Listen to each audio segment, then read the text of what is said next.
Près du village de Kanganyanze, c'est une cérémonie forte en symbole. Un bain purificateur, dans le bassin où les esclaves étaient lavés comme du bétail, avant le départ vers l'Amérique. Aujourd'hui, leurs descendants reproduisent ce rituel. Là, il y a eu plus que des pleurs, il y a eu des transes.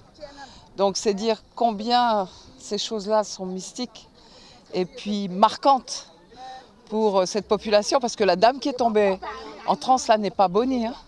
C'est une créole. Mais elle a tellement intériorisé ça que voilà le résultat aujourd'hui, elle est tombée tout de suite en transe. Pour les Bonnies venus de Guyane, c'est un voyage initiatique sur le continent. Comprendre leurs racines pour construire leur avenir, eux qui ont conservé, malgré l'exil forcé, au travers des générations, leur culture africaine.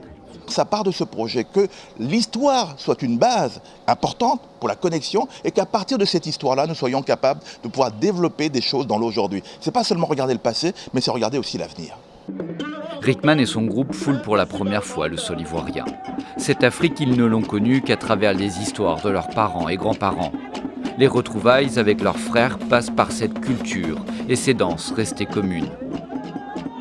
Nous, les Noirs marrons, on est toujours attachés à l'Afrique par rapport à nos pratiques ancestrales, mais on a besoin de mieux connaître la terre de nos ancêtres et pour pouvoir mieux, on te dit si tu ne connais pas d'où tu viens, tu ne peux pas savoir où tu dois aller. Remonter la route de l'esclavage, la communauté antillaise et guyanaise y est parvenue en Côte d'Ivoire. Depuis 60 ans, elle a su s'intégrer au pays. Pour les Bonnies, restés de l'autre côté de l'Atlantique, l'Afrique est dans leur ADN, fiers plus que jamais de cet héritage.